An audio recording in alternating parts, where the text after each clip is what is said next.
wabarakatuh. Perkenalkan, nama saya Datania. Saya dari Fakultas Keguruan dan Ilmu Pendidikan jurusan Guru Sekolah Dasar atau PGSD. Pertama-tama izinkan saya untuk mempresentasikan materi yang sudah saya pelajari, yang sudah saya amati dari modul sesi 13 kali ini untuk memenuhi kewajiban saya dalam mata kuliah Pendidikan Pancasila.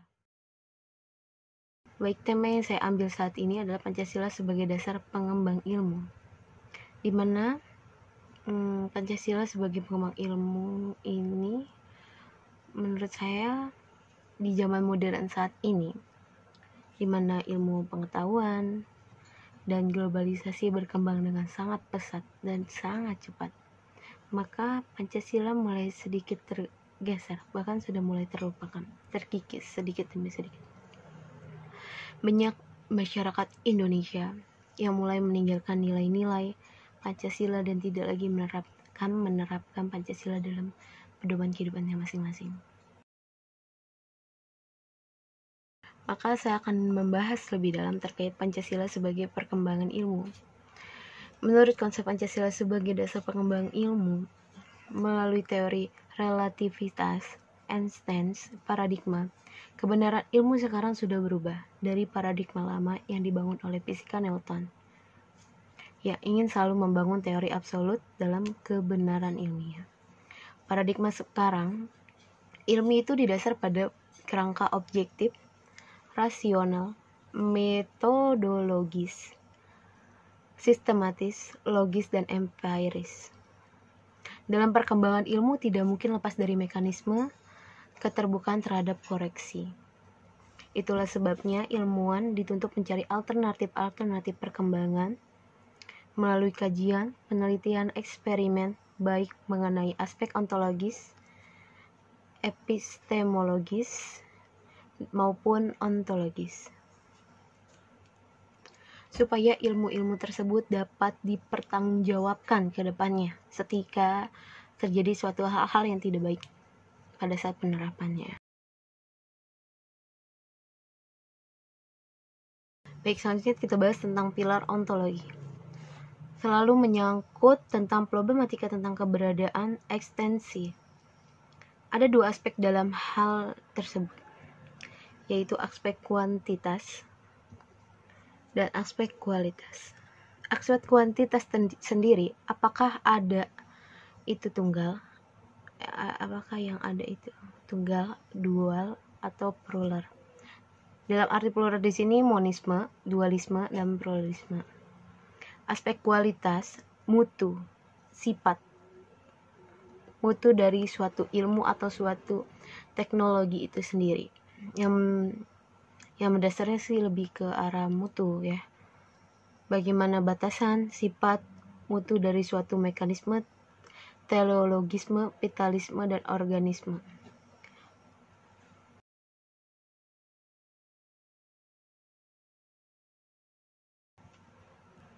Baiklah, pilar selanjutnya adalah pilar epistemologi atau epistemologi.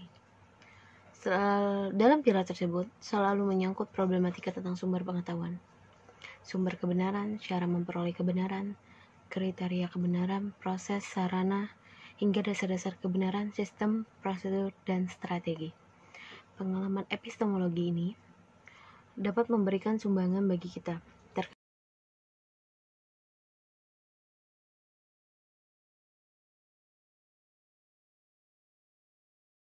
sarana legitimasi bagi ilmu atau menentukan keabsahan disiplin ilmu tertentu. Kedua, memberikan kerangka acuan metodologis pengembangan ilmu. Ketiga, mengembangkan keterampilan proses. Dan keempat, mengembangkan daya kreatif dan inovatif seseorang.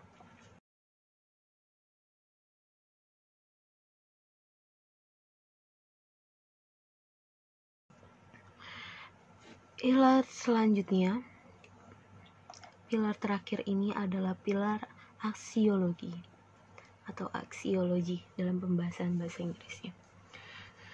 Dalam pilar tersebut selalu berkaitan dengan problematika pertimbangan nilai, baik etis, moral, dan religius dalam setiap penemuan, penerapan, atau pengembangan ilmu. Pengalaman aksiologi dapat memberikan dasar dan arah pengembangan ilmu, kemana ilmu itu ingin diterapkan, mengembangkan etos keilmuan seseorang yang profesional dan ilmuwan. Landasan pengembangan ilmu secara imperatif mengacu ke 3 pilar filosofi keilmuan tersebut yang bersifat integratif dan prerequisite.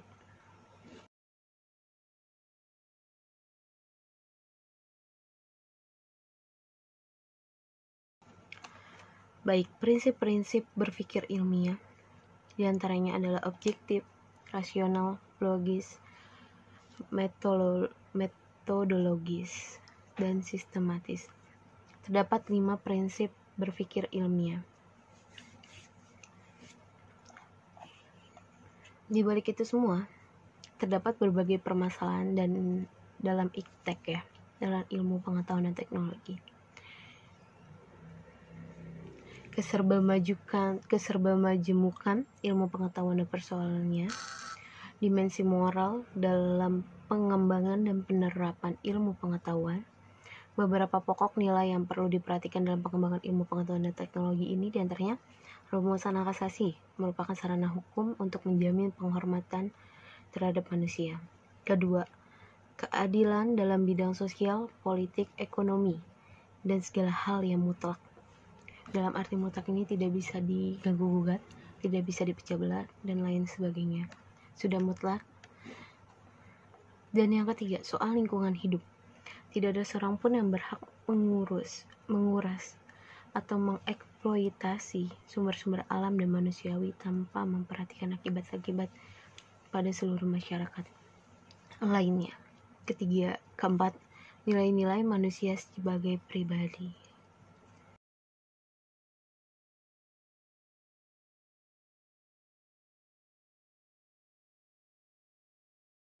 Baiklah, selanjutnya kita masuk ke dalam peran Pancasila dalam pengembangan ilmu itu sendiri. Pengembangan ilmu dan teknologi selalu berhubungan dengan kehidupan manusia. Dalam artinya di sini hasil dan pengembangan ilmu dan teknologi selalu berujung pada kemanfaatan dalam kehidupan manusia itu sendiri. Berdasarkan hal tersebut, maka dalam pengembangan ilmu dan teknologi perlu mempertimbangkan strategi yang tepat, baik dan benar agar pengembangan ilmu dan teknologi memberikan manfaat dan mensejahterakan, bahkan memartabatkan seorang manusia. Dalam mempertimbangkan sebuah strategi secara interaktif, kita meletakkan Pancasila sebagai dasar ilmu pengembangan ilmu pengetahuan dan ilmu teknologi di Indonesia. Pengertian dasar nilai ini menggambarkan Pancasila sebagai sumber orientasi dan arah pengembangan ilmu. Maka dari itu Pancasila tidak lepas dari sistem pendidikan dan pembangunan ilmu di Indonesia. Karena Pancasila dijadikan sebagai arah, sebagai pedoman yang mengembangkan ilmu untuk mewujudkan cita-cita bangsa dalam mensejahterakan setiap warga negaranya.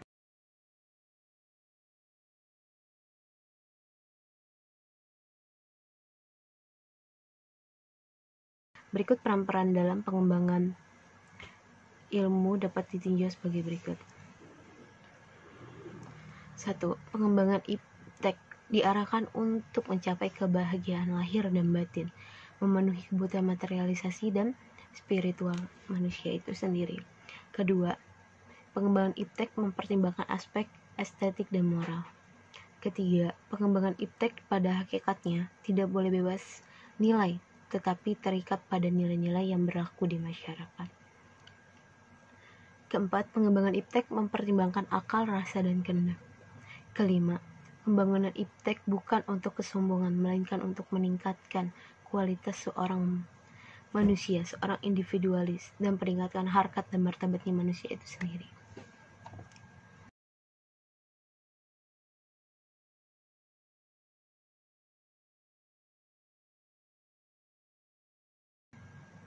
Argensi Pancasila sebagai dasar pengembangan ilmu di sini sangat penting. Argensi Pancasila sebagai dasar pengembangan ilmu ini merupakan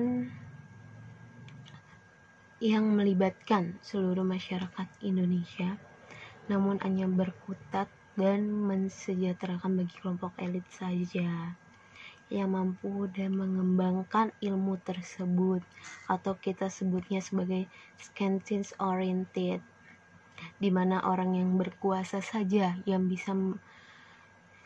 bisa mengemban ilmu-ilmu baru, teknologi-teknologi baru. Jadi belum adanya pemerataan di seluruh Indonesia ini ya, belum ada pemerataan rata-rata, hanya kaum elit saja, kaum yang mampu untuk membeli teknologi yang baru, mendapatkan ilmu-ilmu yang baru. Baik, kedua, dari agensi Pancasila itu sendiri terdapat perkembangan ilmu Indonesia berorientasi pada apa yang menjadi kebutuhan pasar saja, sehingga kebanyakan program studi yang ada dan berkembang di Indonesia adalah program studi yang diminati dan yang terserap oleh pasar. Sebaliknya, dengan program studi yang belum berkembang, maka akan tertutupi dan tidak mendapat posisi di pasar. Ya, pada hakikatnya segala macam program studi membangun bangsa sebagai penunjang ilmu pengetahuan bagi seluruh masyarakat. Baik, dari kalimat di sini dapat disimpulkan bahwa hanya program studi yang ramai di pasaran saja.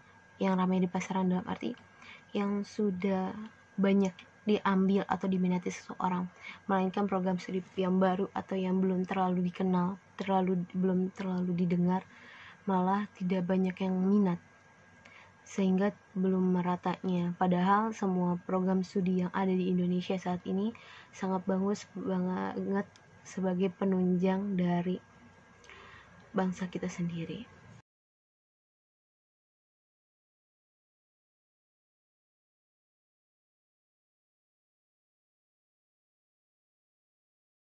Ketiga, perkembangan ilmu pengetahuan dan teknologi dewasa kini tidak berdasarkan dan berlandaskan pada nilai-nilai yang berkembang di Indonesia itu sendiri, namun lebih berorientasi pada nilai-nilai pada barat, dan politik global pun ikut mengancam nilai-nilai kehidupan yang menjadi nilai bangsa Indonesia, seperti gotong royong, solidaritas, dan keadilan. Jadi di sini para pengembang ilmu dan teknologi dewasa kini tidak berdasarkan dengan norma-norma Pancasila, dengan kaidah-kaidahnya Pancasila, melainkan mereka lebih menganut ke nilai-nilai budaya barat, budaya luar. Mereka tidak bisa memfilterisasinya, bahkan mereka meninggalkan nilai-nilai dari Pancasila itu sendiri.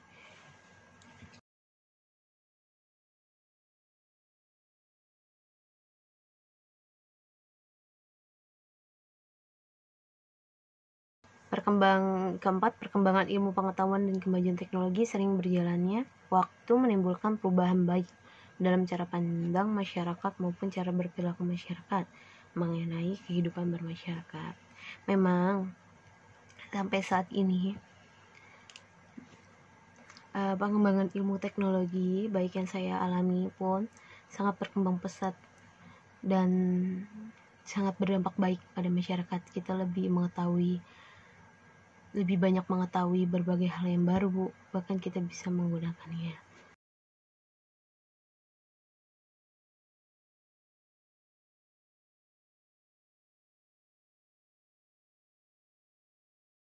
Berikut adalah tantangan Pancasila sebagai dasar pengembangan ilmu. Tantangan tersebut terdiri dari kapitalisme, globalisasi yang menyebabkan lemahnya daya saing bangsa Indonesia dalam pengembangan iptek, sehingga Indonesia lebih berkedudukan sebagai konsumen. Di sini bisa bukan dikatakan lagi ya, melainkan bisa kita lihat bahwa Indonesia sendiri mayoritas sebagai konsumen dari sebuah iptek, bukan sebuah produsen yang menghasilkan atau membuat. Kita sebagai bangsa Indonesia ini lebih sering menggunakan, bukan membuat. Saya pun bertanya-tanya mengapa demikian. Namun sudah menjadi kebiasaan. Kita tidak bisa memproduksi, tidak bisa, mungkin ada malas atau apa, saya juga pun belum mengerti akan hal itu, belum dapat menyimpulkan dengan baik.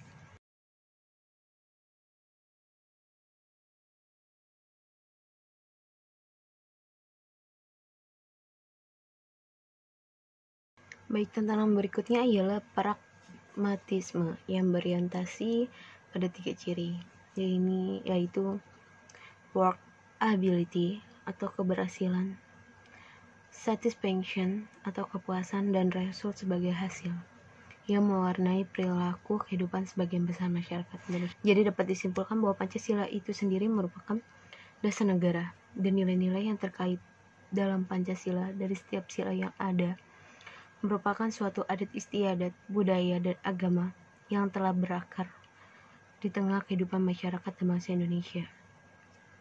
Pancasila berperan penting dalam pengembangan ilmu di Indonesia yang tak berbantahkan apapun, karena setiap pengembangan ilmu paling tidak mempunyai validasi dan reliabilitasi dapat dipertanggungjawabkan, baik berdasarkan kaidah-kaidah keilmuan maupun berdasarkan sistem nilai masyarakat di mana ilmu itu ditemukan dan dikembangkan, sehingga pengembangan ilmu di Indonesia tidak lepas dari nilai Pancasila itu sendiri, atau lebih singkatnya kita bisa bilang sebagai filterisasi ya. Pancasila itu sebagai filter dari budaya-budaya asing yang masuk dalam Indonesia itu sendiri. Perkembangan ilmu pengetahuan dan teknologi dewasa kini menjadi krusial karena tidak berdasarkan dan berlandaskan dengan. Jadi sebaiknya kita boleh mengikuti eranya zaman sekarang, mengikuti pesatnya globalisasi. Namun tak lain dan tak bukan kita tak boleh meninggalkan nilai istiadat yang ada pada negara kita sendiri dan nilai-nilai dan norma-norma yang terkandung dalam sila-sila Pancasila. Karena sebaik-baiknya ilmu, sebaik-baiknya suatu yang kita dapat, tak lain tak bukan lebih baik apa yang kita punya, norma apa yang kita punya. Karena nilai-nilai Pancasila itu sendiri sudah mengandung adat istiadat, budaya, dan agama. Jadi setidaknya kita boleh melakukan atau menggunakan produk dari luar, nilai-nilai dari luar, tapi tetap harus menjadikan Pancasila sebagai filterisasi agar tidak dapat merusak diri kita sendiri. Baiklah, sekian dan terima kasih. Mohon maaf apabila ada kekurangan dari presentasi saya kali ini. Saya mohon dimaafkan apabila ada salah katanya. Mohon dimaafkan. Wabillahi taufiq wal hidayah. Wassalamualaikum warahmatullahi wabarakatuh.